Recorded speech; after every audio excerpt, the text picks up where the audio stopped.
যাক, আমি আমার সাইফুদ্দিন ভাই, আমরা হচ্ছে উত্তরের শিল্পী। আমরা কিন্তু একই লেভেল। আমরা উত্তর 24 পরগনা, দক্ষিণ 24 পরগনা তোলপাড় করেছি। কেন? আমরা সব সময় ভালো দিকে যাব।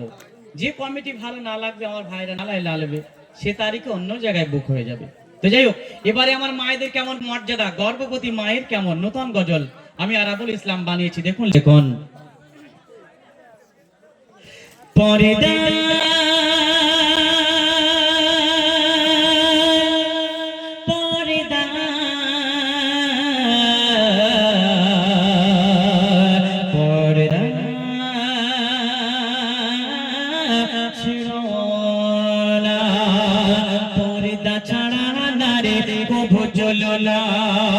ভুলে গেছে প্রিয় নবী সাহিয়ে মদিনা, পর্দা ফরজ করেছে রব্বানা, পর্দা ফরজ করেছে রব্বানা, পর্দা ছাড়া জান্নাতে পাবে না। মা পর্দা পর্দা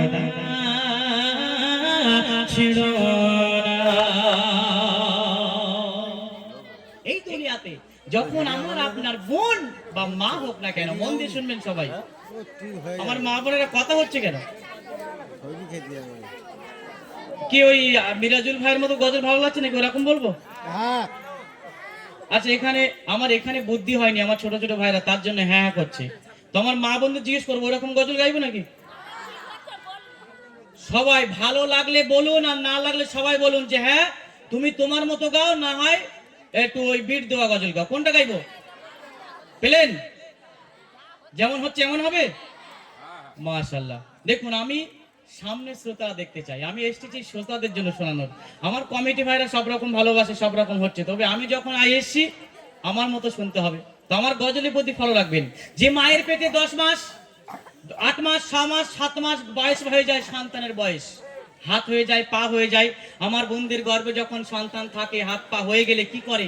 ওই সন্তান কিনে দিয়ে গুঁতো মারে, পা দিয়ে লাথি মারে, আর ওই সময় মা আমার আপনার বোন উফ আহ বলে চিৎকার করে ওঠে। আর আল্লাহ পাক সেই সময় কি করে? সন্তান আনতে গিয়ে দুনিয়াতে মা চলে যাচ্ছে, সন্তান রেখে যাচ্ছে। কেন? ডাক্তার বাবু জিজ্ঞাসা করে তোমাকে বাঁচানো যাবে না তোমার সন্তানকে বাঁচাতে গেলে, আর তোমার বাচ্চাকে বাঁচানো যাবে না তোমাকে বাঁচাতে গেলে, কি করবে? তখন মা জননী বলে ডাক্তার বাবু আমি দুনিয়াতে 20 বছর 10 বছর, আমি 20 বছর 30 বছর দুনিয়াদারি করেছি, আমার এই শিশু বাচ্চাটা সবে দুনিয়ায় এসেছে, আসবে, ওকে তুমি মেরে দিও না, ওকে তুমি মারার মতো কথা বলো না, আমাকে মৃত্যু হয় আমাকে হোক, আমার সন্তানকে তুমি অমন কথা বলো না, সন্তান দুনিয়াতে আসো। সেই মায়ের কেমন ফাজিলাত, কত সুন্দর কথা, একটু সুবহানাল্লাহ বলবি না? সুবহানাল্লাহ। আগে মায়ের গজল বলতে বলতে চোখে পানি এসে গেছে, এই কথাটা বলতে বলতে চোখ ছলছল করছে, আপনারা তো বুঝতে পারছেন না। এটা মন গড়া চোখ ছলছল নয়, এটা মন থেকে। আমি চাই এই অনুষ্ঠানটা ভালো হোক, প্রত্যেক জায়গাতে আমি একই কথা বলে আসছি, এই সমাজটা কি করে ভালো করব? গজল জগৎটা দূরে চলে যাচ্ছে, কিছু লোক ভালো বলছে, কিছু খারাপ বলছে। আমার এই গজল শুনে কেউ ভালো না লাগলে খারাপ বলতে পারবে না, সে ভালো না বলতে পারলেও কোনোদিন খারাপ বলতে পারবে না। কেন? আমি ঠিক দেখে যাচ্ছি, যত শিল্পী আছে যদি এই লেভেলে যায় কোনোদিন খারাপ বলবে না। মায়ের কেমন ফজিলাত লিখছে দেখুন। কত করে বাবতি কোন রমণী যখন করে বাবতি থাকে, খোদা পুরস্কার তাকে দিতে থাকে, কষ্টে সেই মা যখন ও আতরে, কষ্টে সেই মা যখন ও আতরে, খোদা জিকিরের সওয়াব তার আমলে ভরে, তার জীবনের যত গুনাহ খোদা করে ক্ষমা, তার জীবনের যত গুনাহ খোদা করে ক্ষমা, মারা গেলে শহীদ হয়ে যায় সেই মা, মারা গেলে শহীদ হয়ে যায় সেই মা।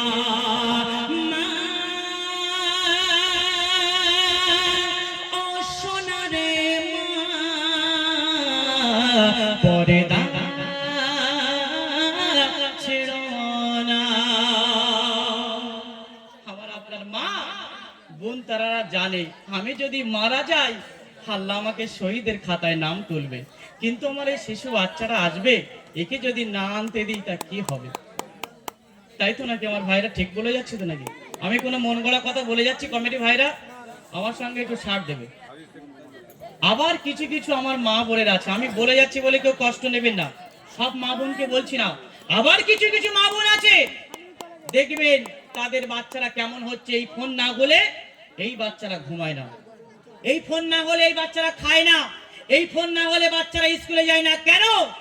আমার কিছু কিছু আবার মা বোনদের জন্য কিছু কিছু। কেন? সন্তান 8 মাস 6 মাস প্রথম এসেছে, ডাক্তারবাবু কাজ করতে মানা করেছে, শ্বশুর শাশুড়ি ভালোবেসে বলছে তোমাকে আর কাজ বেশি করতে হবে না, বিশ্রাম নাও। এখন কোন মানুষ 2 ঘন্টা চুপচাপ থাকতে পারবে ভাই? ফোন ছাড়া থাকতে পারবে? তো আমার মা কিছু বোনেরা আছে চিন্তা করবে, এটাই তো সুযোগ, কেউ বাড়ি নেই, শ্বশুর শাশুড়ি এদিক ওদিকে গেছে, এবার একটু ফোনটা দেখি। ফেসবুক ঘেটছে, গর্বে এদিকে 7 মাস 8 মাস সন্তান আছে, ফেসবুক ঘেটতে ঘেটতে একটা জঘন্য ছবি সামনে এলো, ওই মা কিন্তু দেখে নিল, গর্বের সন্তানও কিন্তু অনুভব করতে পারলো, একটা জঘন্য বাজনা চলে এলো, ওই মা কিন্তু শুনতে পেল, ওই বোন শুনতে পেল, আর সন্তান কিন্তু অনুভব করতে পারলো। মায়েদের গর্ভ যখন বাচ্চা 7 মাস হয় 8 মাস হয়, আমার মায়েদের বোনদের গর্ভ একটু উঁচু হয়ে যায়, ওই ঢেকে না যত্ন করে নিয়ে যায় না, ডাক্তারখানায় চলে যাচ্ছে, এখানে ওখানে চলে যাচ্ছে, অন্য ধর্মের মানুষেরা বলে ওই বউটার পেটে বাচ্চা আছে, ওই মেয়েটার পেটে বাচ্চা আছে, কেন এমন কথা বলবে? আমরা মুসলমান বুঝতে পারি, আমরা বলতে পারি মায়ের পেটে হয়তো সন্তান আছে, অনুভব করব, কিন্তু অন্য ধর্মের মানুষেরা ভাববে না। কেন যাবেন এইভাবে? সুন্দর করে যত্ন করে নিয়ে যাবেন, কেন ওই সময় মোবাইল দেখবেন? মন দিয়ে শুনবেন, কারা কারা এমন ভাবে চলছে, তারা তারা চলবেন না। লিখছে দেখুন, কত গর্ভবতী নারী দেখে সিনেমা, মোবাইলে শোনে তারা গান বাজে না, সন্ধ্যা সকালে সিরিয়ালে ডুবে রয়, পর্দা হয়ে তারা ঘোরে রাস্তায়, এর প্রভাব কি সন্তানের উপর পড়ে না, এর প্রভাব কি সন্তানের উপর পড়ে না, একবার তারা কি মনে ভাবে না, একবার তারা কি মনে ভাবে না। আমার এখনো কিছু কিছু আবার ভালো মাও আছে, তাই যদি না হতো হাফেজ মাওলানা হতো না, ভালো নামাজি ছেলে হতো না, ভালো সন্তান হতো না। আব্দুল কাদের জিলানীর নাম শুনেছেন? কত বড় কথা! আব্দুল কাদের জিলানীর মা কেমন ছিলেন আর আব্দুল কাদের জিলানী কেমন ছিলেন? আমার মা বোনেরা কেউ ব্যথা নেবেন না আমার কথা, আমি আপনাদের শিক্ষা দিয়ে যাচ্ছি, আমি গুনাহগার হলেও আমাকে ধরা দিতে হবে, আপনারা কেউ যাবেন না, কিন্তু কথাগুলোকে ফেলবেন না।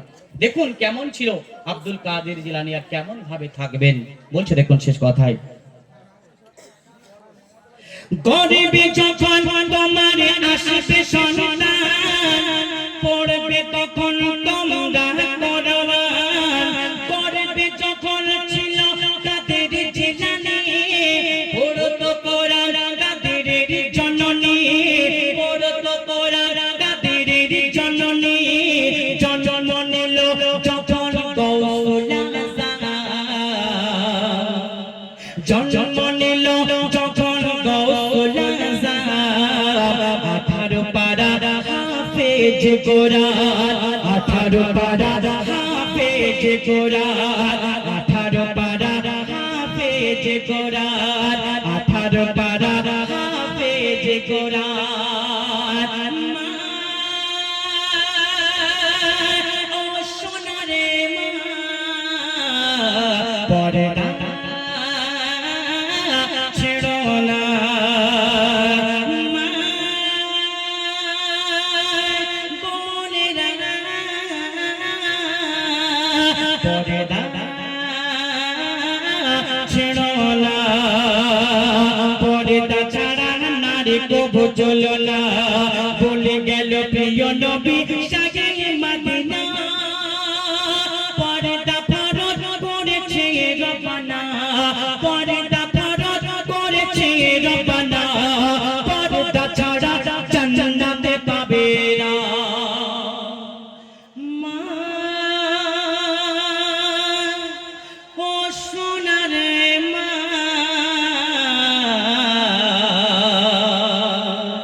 ভুলে গেলে হবে না জানি না আবার আসবো কি জানি না।